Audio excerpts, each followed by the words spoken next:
আসসালামু আলাইকুম, কেমন আছেন সবাই? আশা করি সবাই ভালো আছেন। আপনাদেরকে জানাই সিরাজ এগ্রো কোয়েলের পক্ষ থেকে স্বাগতম। আপনারা সবাই জানেন আমি একটি ইনকিউবেটর বানিয়ে কিছু ডিম দিয়েছিলাম। তো আমি এতদিন অসুস্থ থাকার কারণে আগের ভিডিওগুলো দেই নাই। তো আমার কোয়েল পাখি থেকে কয়েকটা বাচ্চা আমি কোয়েল পাখির ডিম থেকে কয়েকটা বাচ্চা আমি পাইছি। তো সেগুলো দেখাবো। আর আমি কিন্তু নতুন করে আবার ডিম দিয়ে দিতেছি। তো অনেকগুলো ডিম নিয়ে নিয়েছি আর আগে কিন্তু বসিয়েছি। এখানে 10টা মুরগির ডিম কিন্তু আমি নতুন নিয়েছি। তো আজকে লাড়া দেওয়া হয়নি, আগে লাড়া দিয়ে নেই। তো আমি লাড়া দিয়ে তারপর ডিমগুলো আর কি বসিয়ে দিব।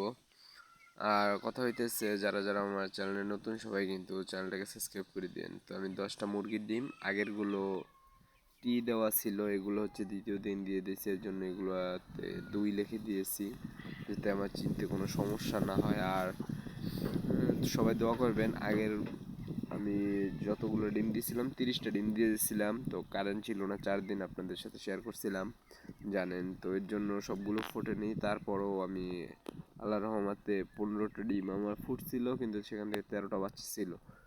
তো এখন আপাতত 9টার মতন বাচ্চা আছে। ঠিক আছে, সবগুলো আপনাদেরকে দেখাবো। তো ডিমগুলো আগে রেখে নেই।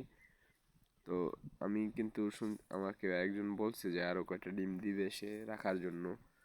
তো সেগুলো আজকে বিকালের মধ্যে হয়তো বা দিয়ে দিব।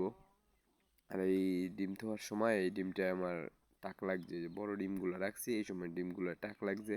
তো ডিমটা কতখানি ফাটে গেছে, তো এটাকে আমি উঠাই রাখলাম। তো এটা হয়তো ফালিয়ে দিতে হবে, তো ফালিয়ে দিব মনে, সমস্যা নেই। যদিও ডিমগুলা কালকে দিয়েছি।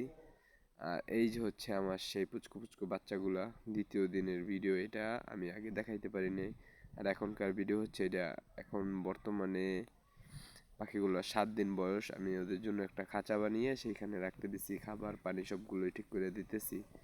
আর খুব হেলদি বাচ্চাগুলো, খুব হেলদি, দৌড়াদৌড়ি করতেছে, পশম জ্বালাই গেছে।